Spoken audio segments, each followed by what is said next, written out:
public health, that public health in and of itself could be affected by these kind of anti-science views? Senator, I have always been a science person, a pro-science person. I believe in evidence-based medicine and gold standard science. When I said, and I've explained this before you came in, that 600 people out of a workforce of 91,000 is pretty typical. Last year alone, President Biden replaced 3,000 people at HHS and 700 at NIH. I want to say this. I said give infectious disease a break because that's been the principal preoccupation. Infectious disease, chronic disease is 92%, accounts for 92% of deaths in this country, and almost nothing is studied at NIH about the etiology of our chronic disease epidemic. But right now, the money is going to infectious disease. But I get your point. It's an interesting point. The problem is we had to respond, and it's actually the Gates Foundation and a flu cohort that figured out what was wrong, and that we had an outbreak of COVID that was going beyond the very first case. And so we had to build a very fast response. So I take this too. The University of Washington has conducted groundbreaking stem cell research on fetal tissue. To me, I know there's probably a lot of people that may not agree with this, but we're making regenerative heart tissue now at the University of Washington. So yes or no, do you commit to protecting stem cell research for scientific agencies if confirmed? I will protect stem cell research. Stem cell research today can be done on umbilical cords, and you don't need fetal tissue. You'll protect the laws that are on the books today and the research that's done. My job is, Senator, to enforce the laws. Okay, so I want to move to PBMs because PBMs are driving up drug prices. And one of the biggest things that we need to do here, I think, in a new administration is get a handle on everything that is driving up prices and lower them. The report found that PBMs generated $1.4 billion from spread pricing. That is where they are able to basically set the price, not reimburse pharmacies, and then pocket the rest. We've had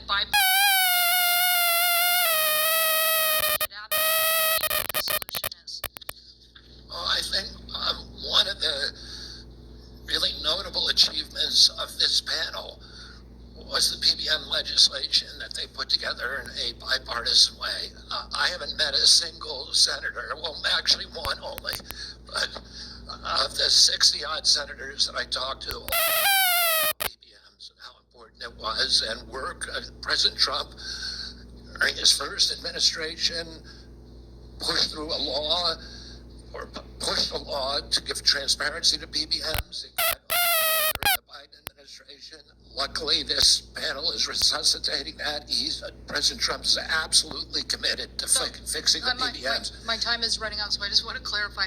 You believe that we should pass these laws that now have been proposed in the Senate? I haven't read the entire law, so I don't know, but I think that we need to reform the PBMs. I think we need to get rid of all of these vested interests that are draining money from the system. Okay, somebody suggested, though, that you thought you should convene the PBMs and talk to them about some sort of self-regulation.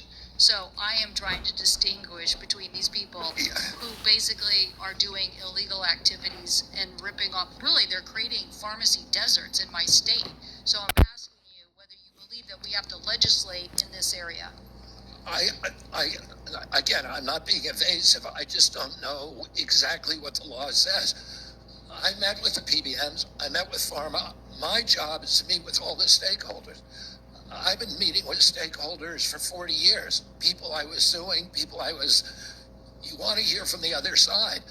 Well, that doesn't mean I would let the PBMs write their own ticket. I think I support the efforts of this committee to come up with bipartisan legislation. President Trump wants to get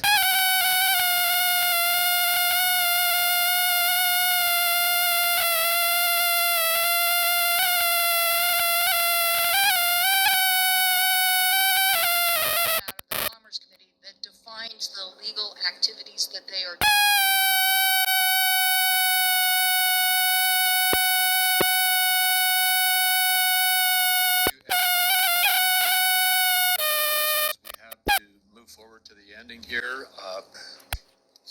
Lujan, followed by Senator Marshall, Senator Warnock, Senator Smith, Senator Young, and Senator Welch. And let me say again, Mr. Chairman, this is a matter of such importance.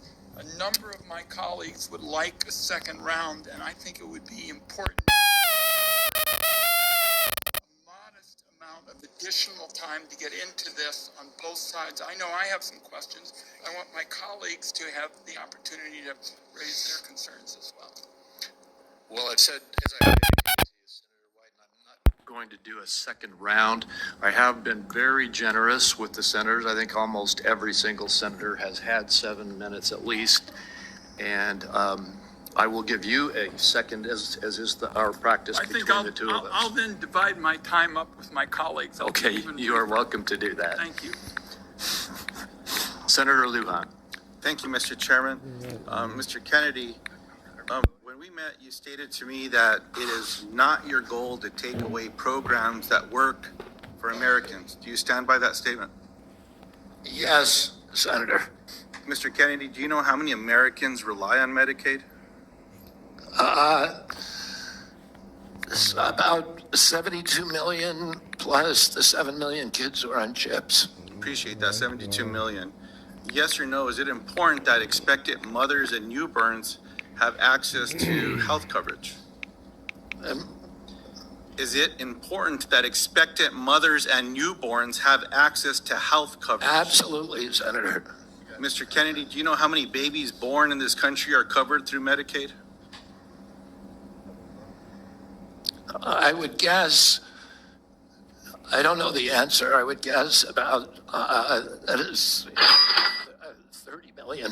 I have it, Mr. Kennedy. About 41% or 1.4 million babies, births are financed by Medicaid, according to the National Center for Health Statistics. Yes or no, do you believe that Medicaid is a critical program?